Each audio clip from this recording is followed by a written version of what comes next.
Muy buenas tardes, bienvenidos sean de regreso a este segundo día, a este tercer día del segundo Foro Internacional de la Innovación en la Justicia.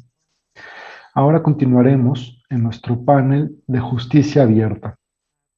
Modera Jorge Carvajal, investigador del programa de justicia de México Evalúa, y participan la ministra Ana Margarita Ríos Farjat, de la primera sala de la Suprema Corte de Justicia de la Nación, Álvaro Herrero, de la Red Internacional de Justicia Abierta, María Barón, de la Fundación Directorio Legislativo y del Comité Directivo de la Alianza para el Gobierno Abierto, María del Carmen Nava-Polina, del Info CDMX. Le dejo la palabra a Jorge Carvajal. Muchas gracias. ¿Qué tal? Muy buena tarde. Mi nombre es Jorge Carvajal. Yo soy colaborador en el programa de justicia en México Evalúa y me da mucho gusto y emoción estar en este panel y en este foro para hablar sobre un tema que, por decir, a mí me apasiona, ¿no? Y es un tema que sin lugar a dudas abre, ¿no?, nuevas perspectivas y horizontes respecto a la justicia. Estamos hablando de la justicia abierta. Saludo a las y los panelistas, a la ministra Ana Margarita Ríos, a María Barón, a María del Carmen Nava y a Álvaro Herrero. En este panel vamos a abordar el tema de justicia abierta y sabemos que tiene distintas perspectivas. Me gustaría iniciar con una reflexión, poniendo algunos datos que me parece que tocan el corazón de lo que podemos esperar que la justicia abierta y que un enfoque de Estado abierto pueda atender. Estamos hablando de situaciones profundas, ¿no?, de raíz respecto a nuestras instituciones. De acuerdo con Latinobarómetro, América Latina muestra un alto escepticismo respecto del Poder Judicial. Desde 1995, el porcentaje de confianza en esta institución no alcanza 40 puntos porcentuales y fluctúa entre el 37% y el 23%. En la última medición alcanzó el 25%. Lo que nos dice este reporte es que existe una debilidad en la justicia en la región y esto afecta significativamente a las democracias. También hay una perspectiva de que el Poder Judicial es considerado uno de los poderes públicos menos sometidos al escrutinio público. La justicia, ¿no?, es considerada como un poder conservador, formalizado y jerárquico dentro del sistema democrático. Entonces aquí hablamos un poco de confianza, de legitimidad y de efectividad también de estas instituciones. Cuando hablamos entonces de un Estado abierto, nos podemos referir a un nuevo paradigma sobre el ejercicio del poder público, basado en los principios de transparencia, participación ciudadana, rendición de cuentas e innovación, con lo cual se busca construir sistemas de gobernanza transparente, participativa, inclusiva y responsable. La justicia abierta llega después del gobierno abierto, enfocado al ámbito del poder ejecutivo, y del Parlamento abierto, enfocado al ámbito del Poder Legislativo. Para recuperar algunos datos, ¿no?, sobre los avances en términos de la implantación, ¿no?, la desagregación del enfoque, las políticas y las prácticas de Estado abierto a nivel mundial, podemos recuperar, ¿no?, partir como de este hito que fue en 2011 la Declaración de Gobierno Abierto, con la cual se funda también la Alianza por el Gobierno Abierto, de la cual México particularmente formó parte desde un inicio. Hoy en día esta alianza cuenta con 78 países miembros y 76 jurisdicciones o gobiernos locales. También vemos que, derivado de un instrumento que se utiliza, una herramienta central en estos procesos que promueve esta alianza, que son los planes de acción de gobierno abierto. De 2011 a 2018, 132 compromisos entre autoridades y sociedad civil y actores de la sociedad participantes. De estos 132 compromisos equivalen al 3.4% del total, fueron establecidos y están relacionados con el tema de justicia y de justicia abierta en particular. Es decir, es un número relativamente bajo, pero sí hay antecedentes desde esta práctica. El ámbito de la justicia plantea condiciones y retos específicos para incorporar el enfoque del Estado abierto. Cuando hablamos entonces de justicia abierta, ¿a qué nos referimos? Es respecto a las resoluciones de los conflictos, ¿no?, que atiende, digamos, todo el ámbito judicial, respecto a la garantía de los derechos, ¿no?, en la impartición, en la procuración e impartición de justicia, o en la apertura institucional.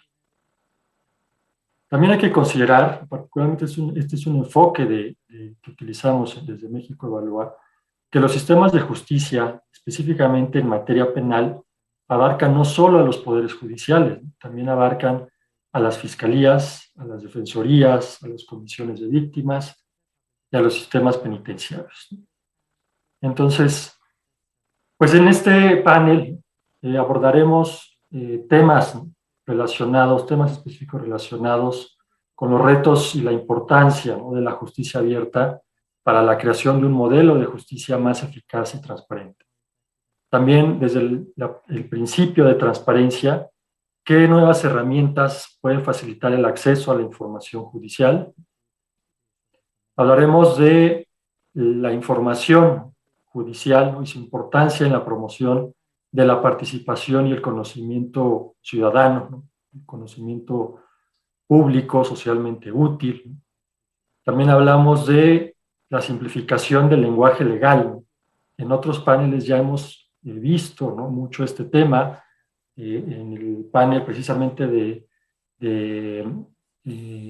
personas en situación de vulnerabilidad, ¿no? Hablamos de las barreras, ¿no?, que se enfrentan, ¿no? Aquí es un tema central para la apertura, ¿no?, y de buenas prácticas de justicia abierta en la región. Este panel lo vamos a desarrollar a través de 2 rondas de presentaciones de 5 minutos y vamos a utilizar como referente algunas preguntas. Le doy la palabra, en primer lugar, a la ministra Ana Margarita Ríos Farjat. Ella es abogada de la Facultad de Derecho y Ciencias Sociales de la Universidad Autónoma de Nuevo León. Cuenta con una maestría en Derecho Fiscal y es doctora en Política Pública por el Tecnológico de Monterrey. Cuenta con casi 2 décadas de destacado ejercicio profesional independiente, reconocido en varias instancias a lo largo de su carrera. En diciembre de 2019 fue electa ministra de la Suprema Corte de Justicia de la Nación. Me gustaría que tomáramos como referencia, ministra, cómo se han transformado y adaptado los principios del gobierno abierto al ámbito judicial y cómo se relaciona la justicia abierta con los derechos humanos. Tiene el uso de la voz hasta por 5 minutos. Muchas gracias, Jorge. Voy a tomar un poquito de esos 5 minutos para saludar con mucho gusto a todos los que me acompañan. María Barón, María del Carmen Nava, Álvaro Herrero, por supuesto a ti, a todos los personas que nos siguen, han estado siguiendo este foro y que están atentas. Recién entré justo antes de entrar, entonces no tuve oportunidad de saludarles y decirles que me da mucho gusto participar en este foro, mucho gusto estar aquí con todos ustedes. Bien, pues ya lo mencionabas mucho en tu intervención, Jorge, sobre justamente esta nueva gestión del gobierno abierto, que entra como una forma de gobernanza, y que quizá uno de los, si no es que el último, de los reductos del Estado, en donde ha transitado cabalmente la filosofía y las metodologías del gobierno abierto, es justamente en el Poder Judicial. No es, creo yo, por una resistencia o alguna inercia indebida, si tuviéramos bases para calificarlo como indebida, o digamos a una resistencia institucional, como pudiera ser respecto a otros poderes o instituciones. Creo que en el caso del judicial, más que ser una resistencia por esa razón, es que sí hay un celo y un sigilo respecto al tipo de trabajo que se realiza. Es información sensible, es metodologías, y además esta cuestión justamente de asociar la soledad del juzgador con una cuestión de autonomía y de que no haya injerencia respecto a su quehacer. Eso no significa que necesariamente se haya mantenido divorciado de los principios del gobierno abierto, no. Yo creo que sí se encamina hacia allá, pero me parece que existen muchos retos muy fuertes y podemos diferenciarlos, a lo mejor en términos de judicaturas, habláramos de la federal por una parte y la justicia local por otra. Creo que voy a caer en algunas frases generalizadoras y con toda la injusticia que eso conlleva, pero creo que las justicias locales van un poco más rezagadas en cuanto a ir avanzando hacia una justicia abierta en los términos justamente de los postulados del gobierno abierto. Si el gobierno abierto se trata justamente de vincular la participación ciudadana a fin de que haya políticas de participación, de trabajo colaborativo, en aras no solo de la transparencia per se o la rendición de cuentas per se, sino de cómo lograr una justicia social, sensible, efectiva, eficaz, que la sociedad sienta suya, de manera que pueda desplegar con naturalidad y con confianza su derecho humano a la justicia. Es necesario que exista esta comunicación con la sociedad. No puede la judicatura actuar de una manera divorciada o separada respecto a la sociedad en donde debe realizar la justicia. La justicia es realizable en los términos de lo que la sociedad ha pactado, de cómo la desea.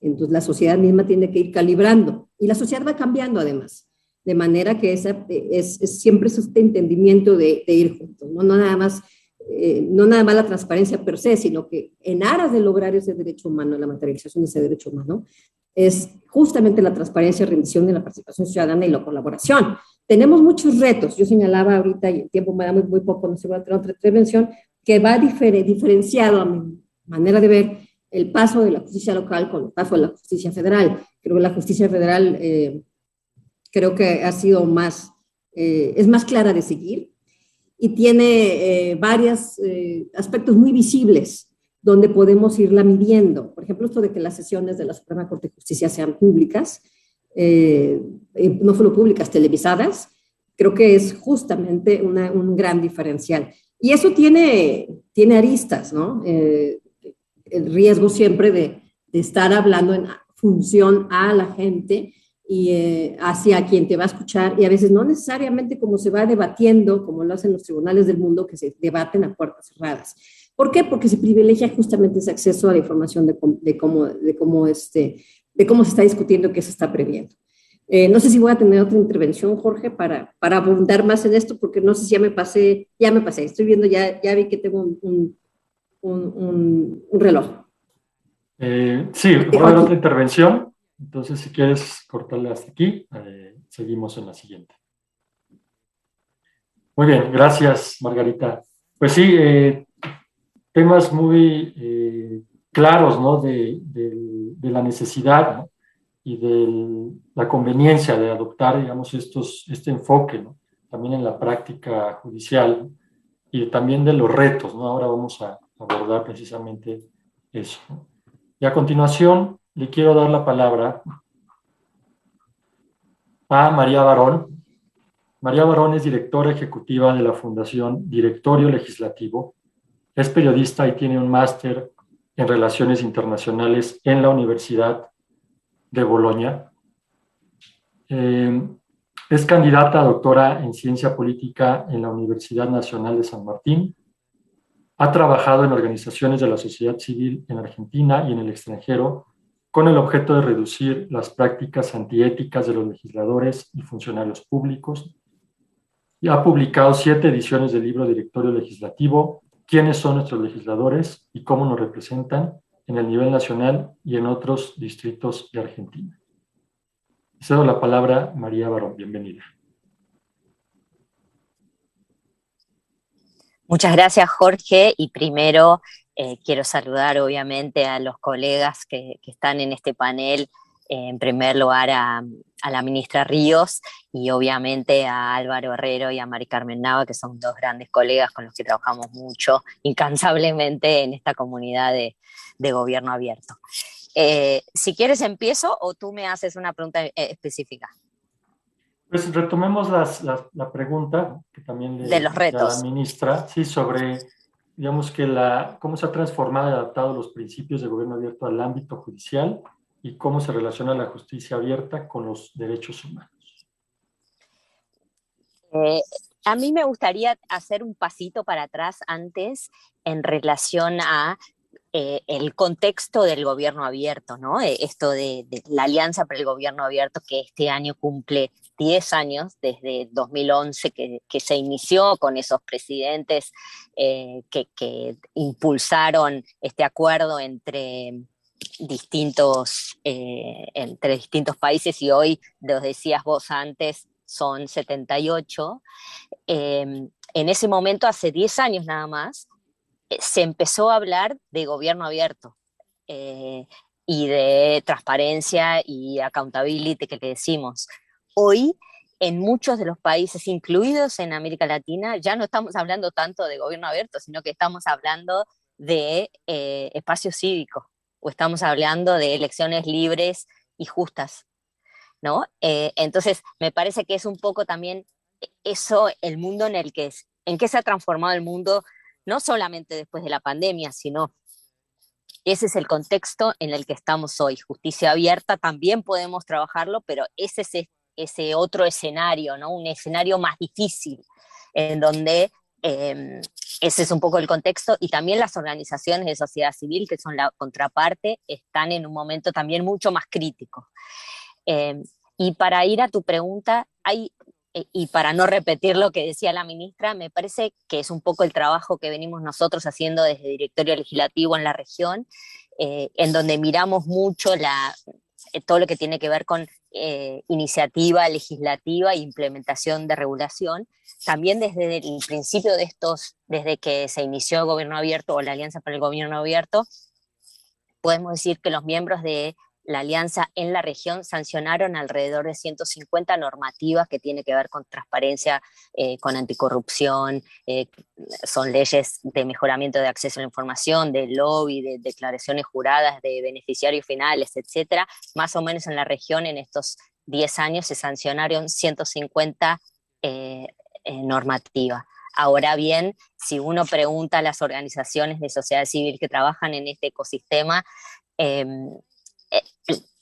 las organizaciones sienten, y de hecho es un poco el debate público que se da en estos momentos, es necesitamos mucho más, y hay mucho más que esas 150 regulaciones, y además hay un gap o un espacio que tiene que ver con que es algo que traemos desde antes de la pandemia, y no solamente con regulaciones de acceso, perdón, de anticorrupción, que tiene que ver con la poca capacidad que ha tenido la región de implementar correctamente esa normativa. Ese me parece que es uno de los grandes desafíos también, ¿no? Y que tiene que ver, incluye al Poder Legislativo y también al Poder Judicial, ¿no? Después, así todo, me parece que el gran desafío es, ¿nos sirve este espacio o no nos sirve este espacio? Yo creo que en general podemos decir, gobiernos y sociedad civil, sí nos sirve este espacio, pero necesitamos mucho más. Es mejor que exista que no exista, digamos, ¿no? Y en relación a derechos humanos, y con esto corto porque sé que son 5 minutos nada más, bueno, podemos trazar una línea pre-pandemia y post-pandemia, ¿no? Y en realidad en nuestra experiencia, que son los 5 derechos que tienen que ver con espacio cívico, en casi todos los países estos 5 derechos se han visto reducidos como consecuencia de la pandemia, y hoy que no estamos en el inicio, tampoco se ha vuelto al momento del inicio de la pandemia en términos de derechos. Entonces, para concluir con una línea, en este momento de ebullición de sistemas y de deudas en relación a la institucionalidad en la región, tenemos algunas viejas deudas que se nos presentan como grandes desafíos. El tema de derechos humanos, o si querés más específicamente espacio cívico, es un gran tema en donde hay muchas organizaciones trabajando y donde se espera y además no solamente organizaciones de sociedad civil, sino también de las interamericanas, en donde se espera que haya un poquito más de respuesta. Tenemos que ver de qué manera podemos hacer. Muy bien, gracias María.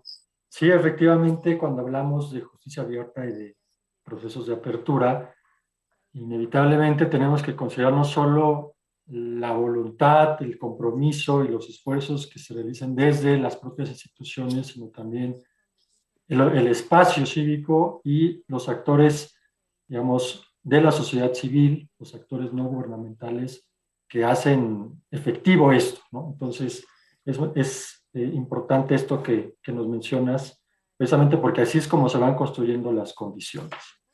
Muy bien. Pues para continuar, le doy la palabra a Álvaro Herrero. Voy a presentarlo. Voy a presentarte, Álvaro. Experto en gobernanza, transparencia y Estado de Derecho con amplia experiencia en América Latina.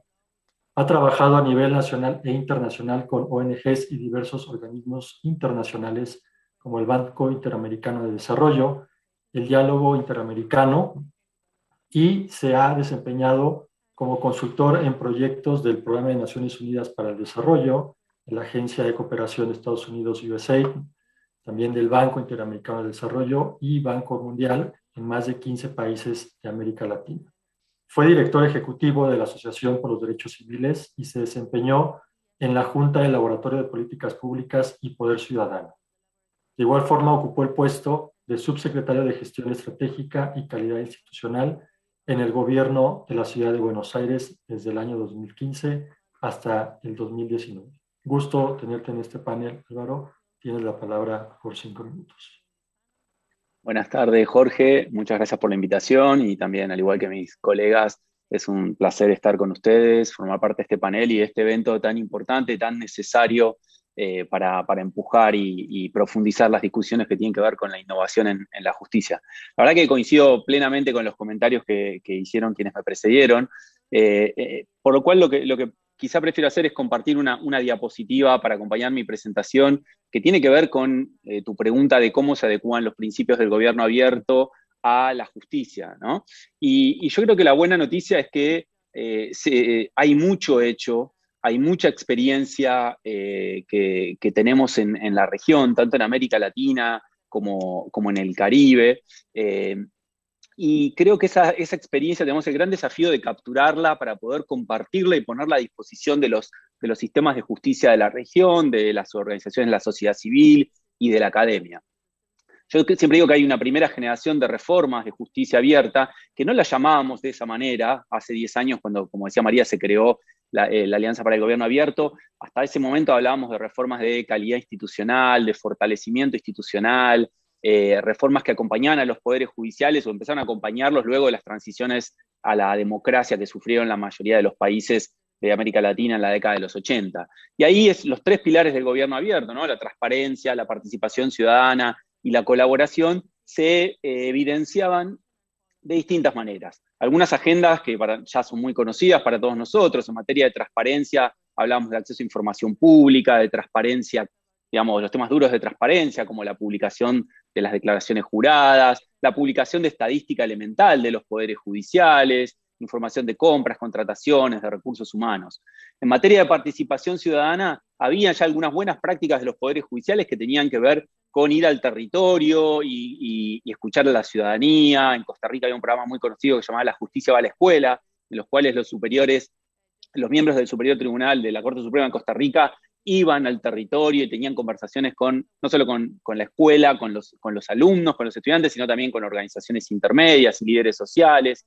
En algunos casos hacían encuestas de satisfacción al ciudadano para entender cómo era su percepción del sistema de justicia, que como vos dijiste al comienzo, ha sido históricamente una percepción muy baja, con grandes niveles de desconfianza, y también herramientas de participación ciudadana más clásicas del mundo del derecho, ¿no? Los amicus curiae, las audiencias públicas, herramientas que gradualmente han ido avanzando en la agenda de justicia de la región. Y en materia de colaboración, quizá ahí había muy pocas experiencias, ¿no? Se empezaron a trabajar los portales de las Cortes Supremas de Justicia, que ponían información a disposición del público, pero no había un espacio de colaboración propiamente dicho. Y esta agenda se fue profundizando, se fue fortaleciendo, fue mejorando, y llegamos al día de hoy, donde tenemos una nueva generación de reformas de justicia abierta, mucho más clara, mucho más compacta, mucho más enfocada. En materia de transparencia, hoy hablamos de transparencia activa, hablamos de portales de datos abiertos en los poderes judiciales, hablamos de la implementación de estándares de contrataciones abiertas, ¿no? De open contracting en los poderes judiciales. Ya hay varios poderes judiciales de la región que están trabajando en esto. Hablamos del uso de datos, ¿no? De políticas basadas en evidencia, de políticas de rendición de cuentas basadas en datos. En términos de participación ciudadana, la agenda ha explotado de alguna manera, ¿no? Tenemos nuevos espacios de participación en el ámbito del Poder Judicial, tenemos todo lo que es el lenguaje claro, el uso de redes sociales, que ha sido muy importante para acercar a los ciudadanos con los poderes judiciales, procesos de planificación estratégica, donde se abre estos procesos a la intervención de las ciudadanías, digamos, y nuevas versiones de figuras ya clásicas como los observatorios judiciales. Y en materia de colaboración sí aparecen, creo que nuevas herramientas, nuevos actores, aparecen los laboratorios de innovación, ¿no? Estos modelos de innovación pública que vienen del Ejecutivo y que ahora se están empezando a usar en los poderes judiciales, el uso de redes sociales de una manera más colaborativa, donde se busca involucrar más al ciudadano, y que ha tenido tanto impacto en este momento donde hoy la ciudadanía prácticamente usa redes sociales para todo. Y después aparecen también algunas redes en la región que son muy importantes, redes de organizaciones de la sociedad civil. En mi caso yo represento a la Red Internacional de Justicia Abierta, pero aparecen muchas redes donde el objetivo es generar conocimiento, compartirlo y poder fortalecer las capacidades de los poderes judiciales de la región. Yo con esta descripción no quiero parecer sobreoptimista, ¿no? Bien decía María, que es en la región y el mundo está viviendo momentos muy difíciles en materia de gobierno abierto, en materia de reducción del espacio cívico. Lo que sí quiero mostrar con esto es que hay un abanico, hay una constelación de conocimientos, de experiencias y de reformas que tenemos que hacer un esfuerzo muy grande para salir a capturarlo, para salir a cristalizarlo, documentarlo y ponerlo a disposición de los sistemas de justicia de la región, porque muchas veces escuchamos con preocupación que la falta de conocimientos, que hay reformas que no se han implementado o que falta experiencia, y sin embargo vemos que en la región ya hay un umbral de reformas y de experiencia lideradas por los propios poderes judiciales que es necesario capturar para que pueda ser usufructuado por toda la comunidad del mundo de la justicia de la región. Fabuloso, Álvaro. Pues sí, esto precisamente nos permite contrastar los retos, ¿no? Para la implantación de estos principios, ¿no? Con prácticas que hoy en día ya existen. Y para esto, voy a presentar ahora a María del Carmen Nava. María del Carmen es politóloga por el Instituto Tecnológico Autónomo de México, cuenta con una especialidad en aplicación teórica y estadística para la creación de modelos teóricos en ciencia política por Washington University en San Luis. Se desempeñó como coordinadora de Transparencia y Parlamento Abierto en la Asamblea Constituyente de la Ciudad de México y actualmente es comisionada ciudadana del Instituto de Transparencia, Acceso a la Información Pública, Protección de Datos Personales y Rendición de Cuentas de la Ciudad de México. María del Carmen, me da mucho gusto recibirte en este panel y escucharte sobre cómo desde este órgano garante están entendiendo e implantando la justicia abierta. Bienvenida. Muchas gracias, pues a México Evalúa y a la Fundación Frederick Newman por la invitación a este foro. Me parece que es justo muy oportuno poder difundir qué implica la apertura institucional en los distintos ámbitos del Estado, y el judicial tiene su propia lógica como el legislativo, como los ejecutivos y como el resto de instituciones autónomas del Estado. Muchísimas gracias por la invitación y un gusto de estar con ustedes, estimada María, también Álvaro y por supuesto con la ministra Margarita y también en tu moderación, Jorge, muchas gracias. Me gustaría dar también un poquito de pasos atrás. ¿Cómo llegamos a hablar de justicia abierta a través, por ejemplo, de las sentencias públicas? En el caso mexicano, pues como todos sabemos, recién en el 2020 se hizo una reforma para poder hacer la obligación de transparentar todas las sentencias públicas, porque antes únicamente se transparentaban a juicio del sujeto obligado las que fueran de interés público. En este sentido, hubo incluso unas 10 entidades federativas desde 2015 que tenían este precepto de esta obligación de transparencia en el caso mexicano. Ya con esta reforma a nivel nacional, prácticamente todos los estados tienen que dar, pues justo publicitar sus sentencias y en este marco es que estamos trabajando en México concretamente. Y a mí me gusta mucho hablar sobre todo del impulso, hablar de un espectro amplio de la justicia abierta que va más allá de los poderes judiciales, como lo comentabas también tú al inicio, Jorge, respecto a qué otras instituciones del Estado están involucradas, no solo en la administración, en la procuración de justicia, sino también en la toma de decisiones que implican una garantía y una aplicación de un derecho humano o tienen alguna relevancia en materia de búsqueda de soluciones a conflictos de las personas. Y en este sentido, justo el espectro amplio implica a las fiscalías, a las comisiones de derechos humanos, a los organismos autónomos que tienen que garantizar la transparencia, a los centros penitenciarios, por supuesto también a tribunales electorales, todos aquellos que busquen autoridades públicas contribuir con las respuestas y solución a conflictos entre personas, entre autoridades, entre grupos, entre comunidades. En este caso me parece que podamos pues justo ir hacia allá, hacia tener una justicia abierta en este espectro amplio, porque me parece muy relevante poder tener esta uniformidad de lo que implica la apertura institucional desde cualquier ámbito, como lo mencionaba en un inicio.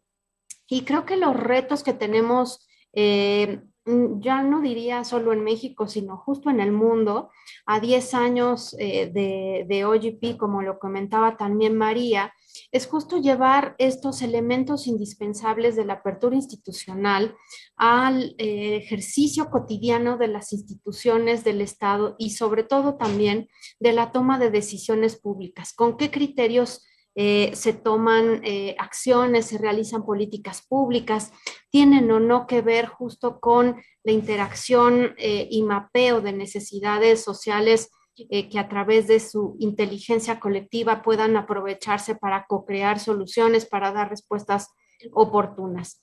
Y me parece que en este caso, pues desarrollamos justo también un panel de justicia abierta donde México Evalúa formó parte de ellos junto con Tojil, también el ministro González Alcántara, Juan Luis González Alcántara Carrancá, en fin, Mexicanos contra la Corrupción, Tojil, X Justicia, donde también hay todo un interés colectivo para poder dar empuje a estos pasos de tener más justicia abierta. Y daría un ejemplo con esta primera intervención que tengo, no sé cómo vaya de tiempo, se me pierde aquí un poquito el reloj, pero me gustaría comentar sobre todo un caso que hicimos también y dimos a conocer, porque muchas veces hablamos de hacer apertura institucional, pero creo que la respuesta está en el cómo.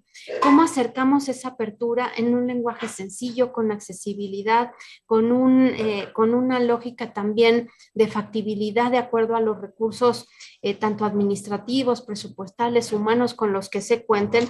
Y en la Comisión de Gobierno Abierto y Transparencia Proactiva del Sistema Nacional de Transparencia realizamos una guía, también por supuesto con la RIJA, con la Red Internacional de Justicia Abierta, y muchas gracias por su contribución a esta guía colaborativa que hace uso de un lenguaje sencillo y accesibilidad para sentencias.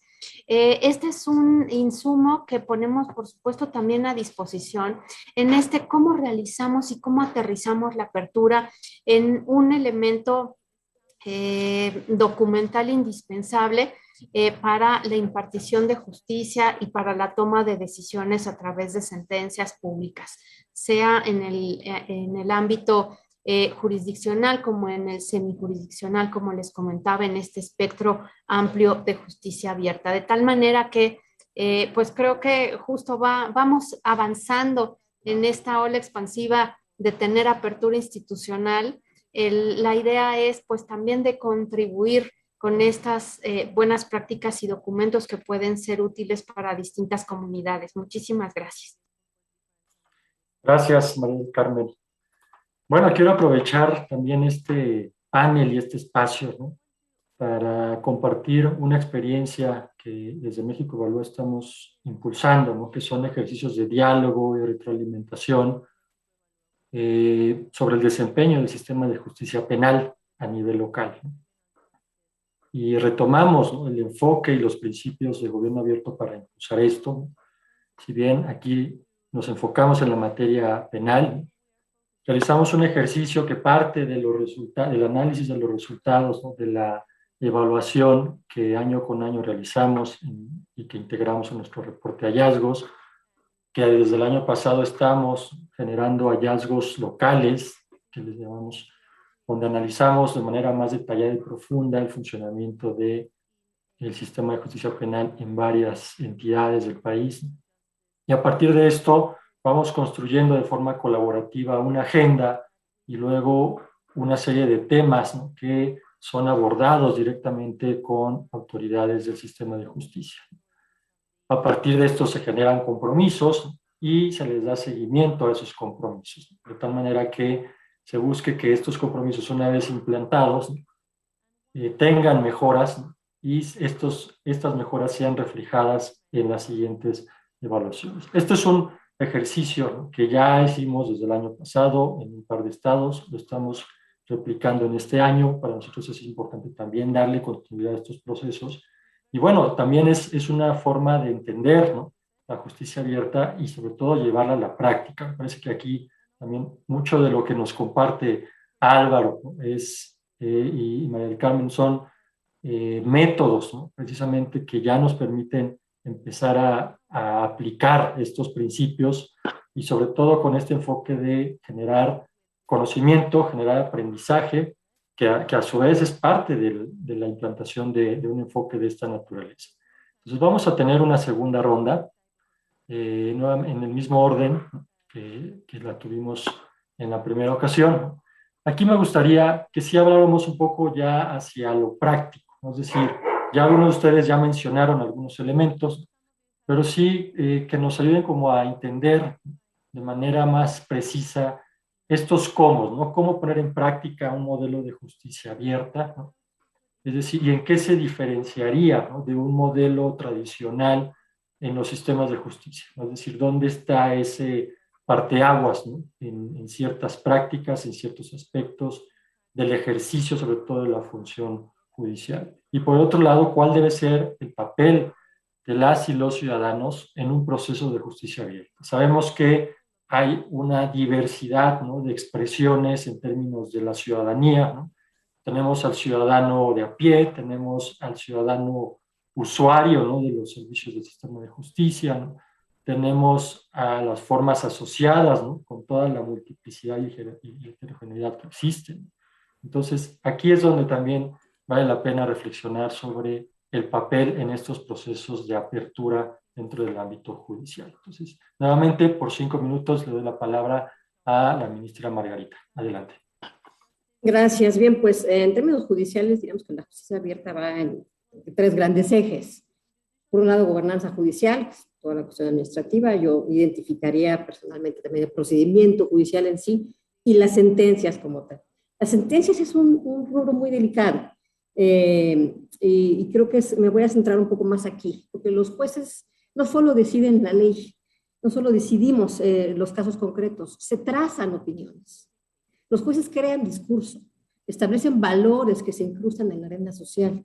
¿Qué está permitido? ¿Qué es abusivo? ¿Qué es indebido? Creo que esto es muy importante para los abogados, pero para los antropólogos sociales, los sociólogos, los politólogos, y por eso son tan relevantes las sentencias.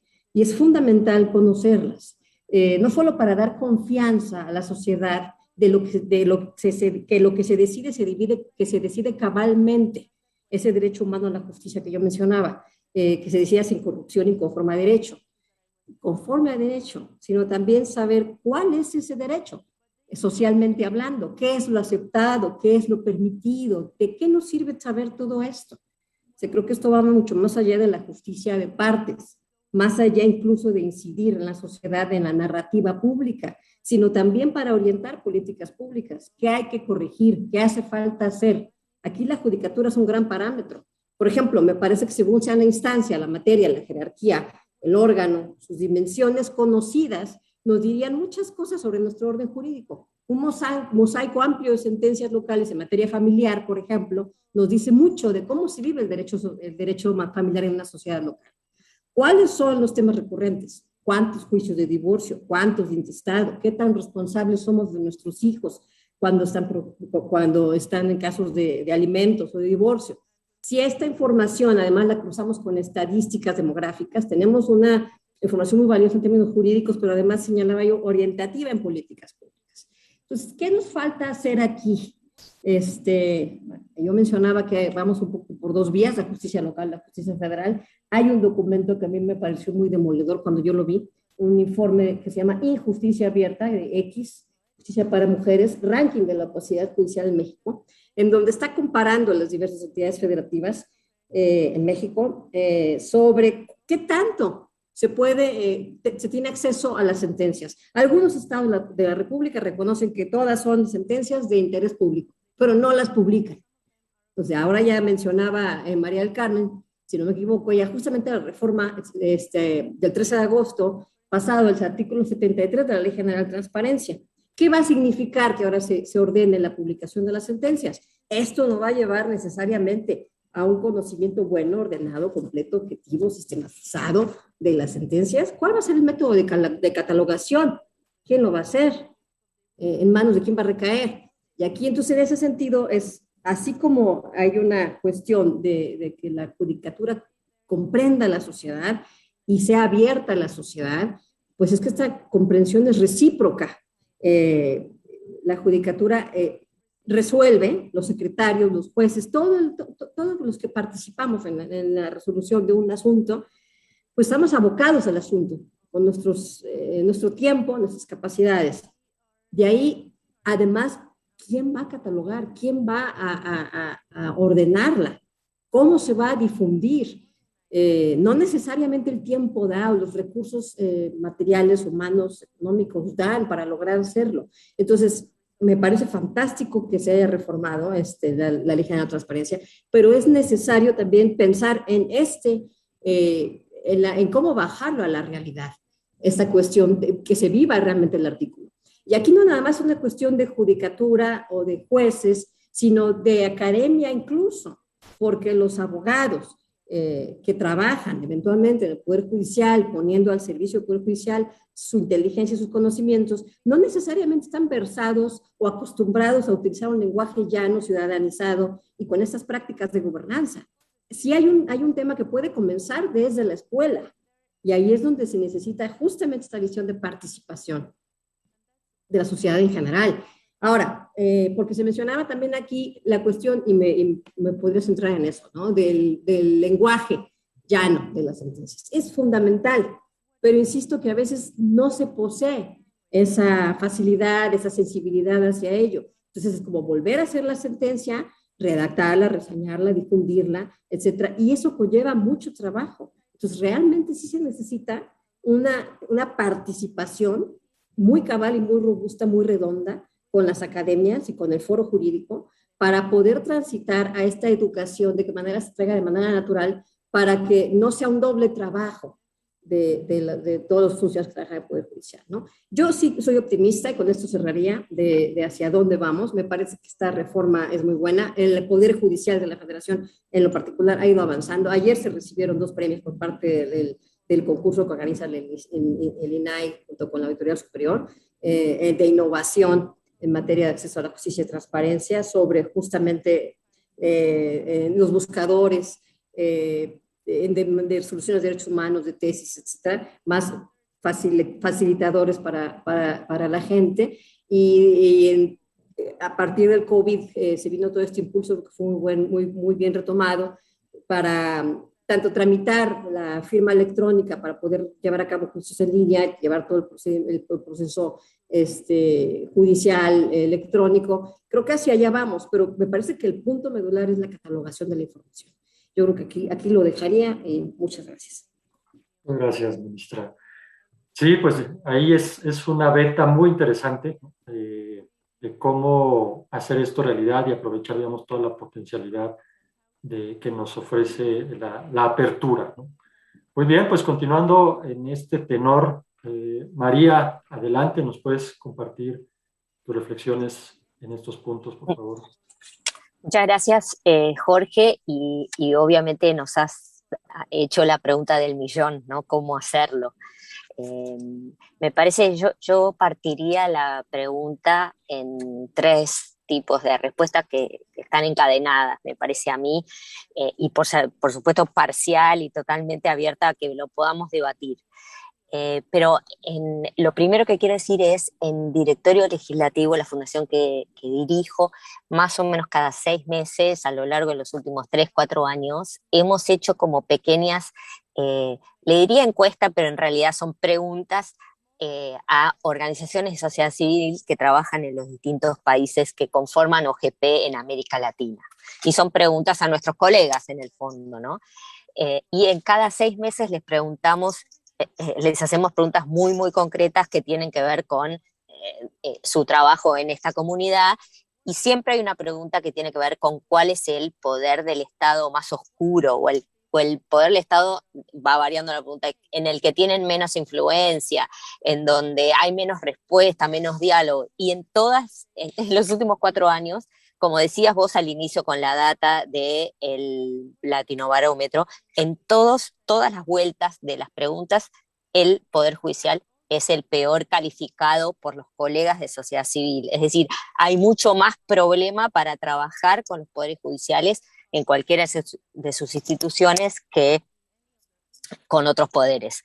Entonces, me parece que ahí tenemos un dato que lo mencionaban todos y que tiene que ver con el poco acceso por miles de razones, pero hay un acceso concreto pobre por parte de sociedad civil para poder participar. El segundo, y me parece que derivado a eso, y creo que por esa razón hay un proyecto muy interesante que seguramente Álvaro contará, que se llama JustLab, que está que se generó en el Consejo de la Magistratura de la Ciudad de Buenos Aires, es distrital, digamos, es subnacional, y en donde se plantearon justamente eso, ¿no? ¿Qué acceso tiene la ciudadanía en general al poder legislativo? ¿Y qué es el poder legislativo? ¿Qué instituciones lo conforman? ¿Y qué actores lo conforman? ¿Y qué data tiene el poder legislativo? ¿Y cuál es el proceso normal o clásico que transcurre o que transita una causa en el Poder Judicial? Todo eso para la ciudadanía en general es es una oscuridad o es una incógnita. Entonces, el proyecto me parece que es interesante en ese sentido, que lo trata desde lo básico, lo decía recién también la ministra, ¿no? Sobre el lenguaje. El lenguaje del Poder Judicial es un poco como para una casta que es la que pertenece, ¿no? Y así que me parece, si pueden googlearlo, yo lo haría, y lo que tiene este proyecto es que ha convocado a organizaciones de sociedad civil, a periodistas, a la academia, también mencionaban ustedes antes. Y el tercer punto también derivado de esto, me parece, y es un poco el trabajo que hacemos nosotros desde el Comité Directivo de la Alianza para el Gobierno Abierto, que tiene que ver con el nivel de creatividad que tenemos que tener como organizaciones y como activistas de sociedad civil para poder abordar este tipo de temas. Ya no es más como era antes empujar una ley o hablar con un legislador, ya tenemos que volvernos o hemos tenido que volvernos mucho más complejos en las iniciativas que queremos, sobre todo en lo que tiene que ver en el Poder Judicial, con el Poder Judicial, pero también en otras instituciones, ¿no? Y quizás para mencionar alguna experiencia que es una experiencia que hemos desarrollado, y con esto termino para no quitarle tiempo a los demás. Hay una experiencia que duró todo este año dentro del comité directivo de OGP que se llamó Llamado a la Acción, que lo que hicimos es probar cosas que no habíamos hecho antes, probar iniciativas que antes nunca nadie las había avanzado, solamente para ver si el resultado cambiaba, ¿no? Esta cosa que decimos siempre, si hacemos siempre lo mismo, nunca va a cambiar nada. Y lo que implicó esto fue llamar por teléfono clásicamente a los gobiernos que conforman bueno, hicimos una selección de 6, pero los que conforman el comité directivo de OGP, para preguntarles con la agenda que las organizaciones de sus países nos daban, para preguntarles cuáles eran los cambios que ellos podían hacer concretamente en relación a esos temas. Y las preguntas eran,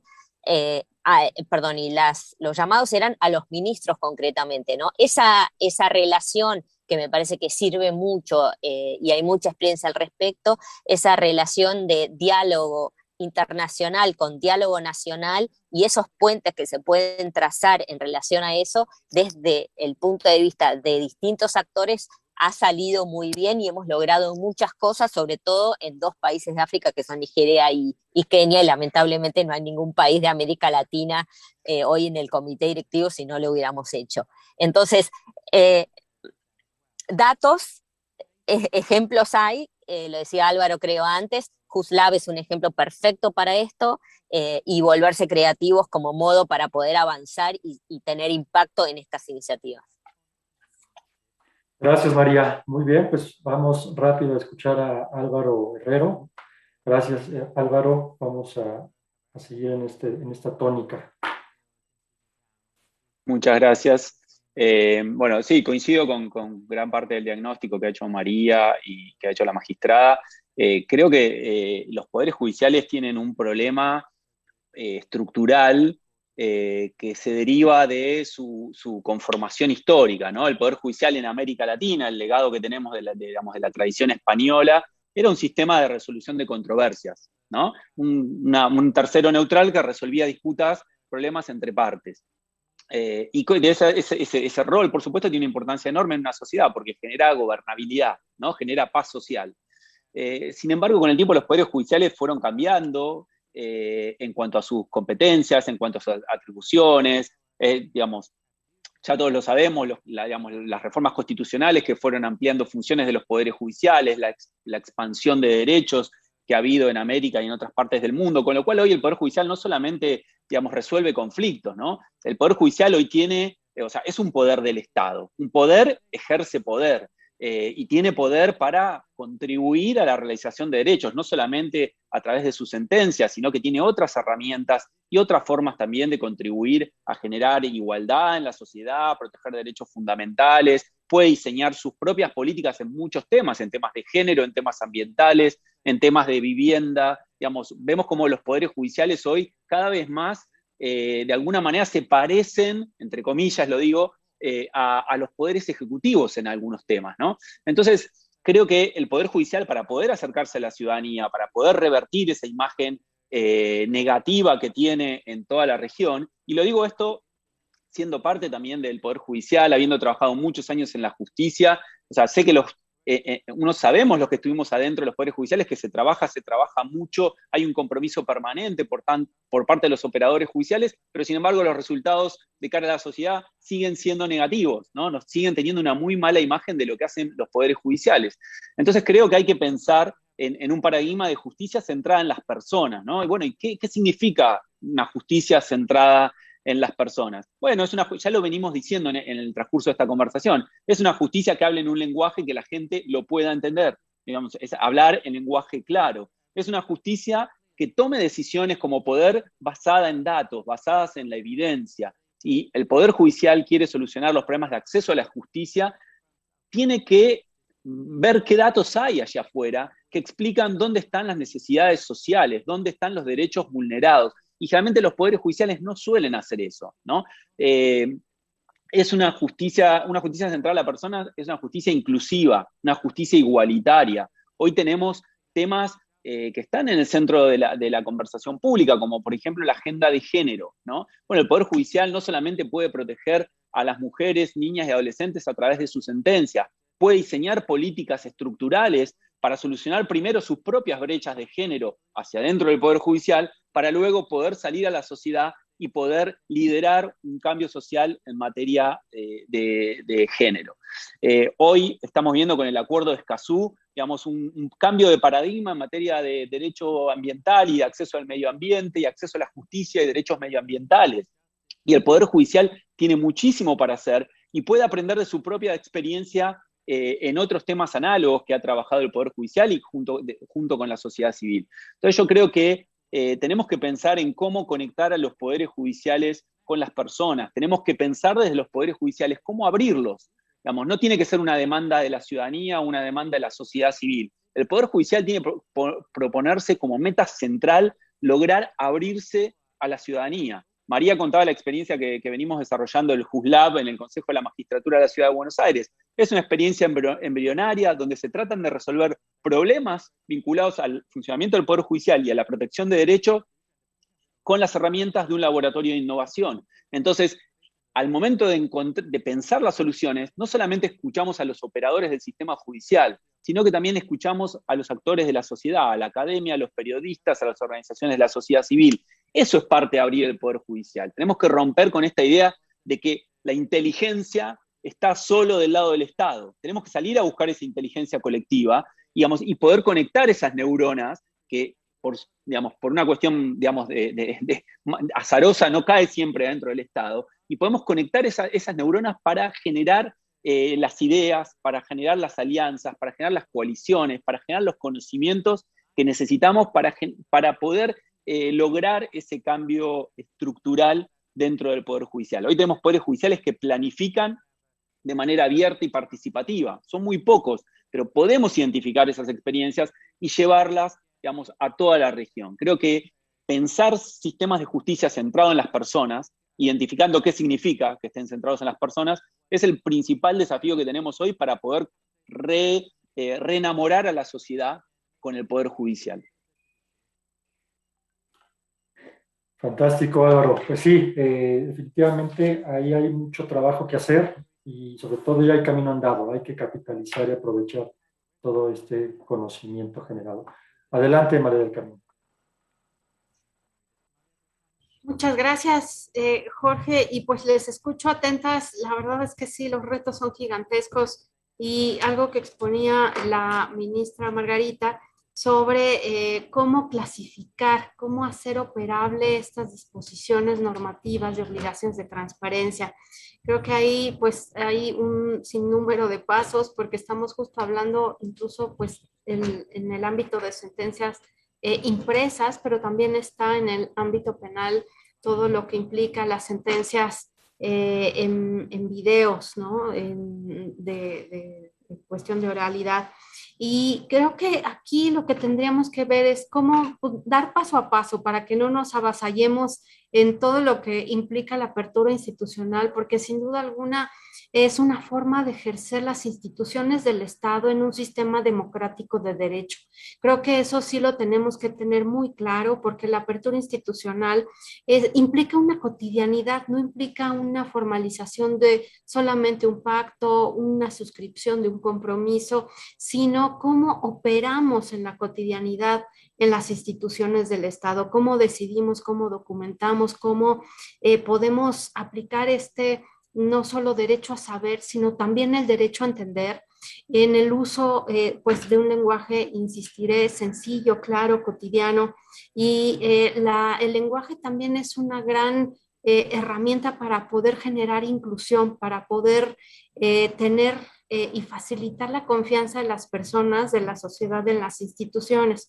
Y me parece que la justicia abierta puede ser un gran referente para poder contribuir incluso a la construcción, abonar a una cultura de paz positiva, porque recordemos siempre que todo lo que implica una búsqueda de solución de un conflicto, en el momento que tenemos el conflicto vamos a buscar una solución, se llame por la vía judicial, de los poderes judiciales y de todas estas instituciones del espectro amplio de la impartición y administración de la justicia, de tal manera que tenemos una gran oportunidad de hacer uso de la justicia abierta en la toma de decisiones, en la operación cotidiana, desde cualquier nivel de estructura burocrática de las instituciones. Y me gustaría comentar un par de herramientas que también pueden facilitar justo el articulado de qué tenemos en justicia abierta, porque en la Comisión de Gobierno Abierto y Transparencia Proactiva, que tengo pues la honra en coordinar a nivel nacional desde el año pasado, realizamos un boletín que concentra distintos materiales de justicia abierta. Entonces, ahí también ponemos a disposición y está de manera pública, pues buenas herramientas de cómo implementar, cómo aterrizar, cómo bajar la justicia abierta en la cotidianidad. También hay un artículo que compartimos de cómo en qué circunstancias está la justicia abierta y la democracia. Esto hay una revista que hicimos en el Sistema Nacional, también nueva, este año, para poder difundir cuáles son los retos en esta materia en el país. Y hay un artículo de justicia abierta también enfocado a democracia, que está, creo que muy oportuna la consideración. Y bueno, comentaría finalmente que cómo podemos en retomar el paso a paso en acciones pequeñas, entre comillas, pero tener una articulación cotidiana con grupos en situación de vulnerabilidad, acercando la justicia abierta. Nosotras, en el caso de Ciudad de México, trabajamos con mujeres en reclusión y reinserción, mujeres cis y trans. En ese sentido, vamos justo no solo detectando necesidades, sino articulándonos con esta narrativa de ofrecer soluciones pues colaborativas, multiactor, multinivel. Y tenemos, por ejemplo, realizamos una guía de trámites de cambio de identidad en el ejercicio de derecho a la identidad que permita justo poder acceder a otro tipo de ejercicio y garantía de derechos humanos. Ese es un ejemplo de cómo con acciones muy específicas y necesidades muy concretas, sí podemos dar pasos pian pianito en avanzar en esta justicia abierta, de tal manera que tengamos el foco en el cómo sí podemos avanzar y con qué tenemos, pues estamos ciertas de la factibilidad administrativa, presupuestal y de capacidades institucionales. Así que bueno, pues nuevamente muchas gracias por esta oportunidad de estar en la mesa con ustedes. Gracias, María del Carmen. Bueno, y quiero agradecer, porque ya estamos sobre el tiempo, ¿no? Definitivamente este tema da para mucho más, ¿no? Aquí tan solo vimos, ¿no?, algunas aproximaciones, ¿no?, de los retos que implica, ya no solo en términos teóricos, sino también ya sobre las experiencias, sobre la práctica y sobre todo los experimentos, los modelos, ¿no?, y los proyectos que hoy en día ya se están impulsando en materia de justicia abierta, ¿no? Queda una tarea ahí y un asunto muy importante, esto de las sentencias judiciales, cómo pasar de la transparencia a generar conocimiento público útil, ¿no? Queda también el papel de, la tarea de identificar y de sensibilizar, ¿no?, a las instituciones y a todos los actores involucrados, ¿no?, dentro de los poderes judiciales sobre toda la revolución que significa, digamos, el Estado abierto, no solo en términos de gobernanza judicial, sino ya en acciones específicas de acuerdo a sus funciones, ¿no? Le agradecemos al público que estuvo también siguiendo este panel, ¿no?, y que nos compartió algunas preguntas. Se las vamos a hacer llegar a los panelistas, ¿no?, para que puedan darle seguimiento a eso, ¿no? Y nuevamente agradezco la participación de la ministra Margarita Ríos Fargat, ¿no? A María del Carmen Nava, a Álvaro Herrero y a María Barón por compartir en este espacio su conocimiento y su experiencia. Que tengan buena tarde.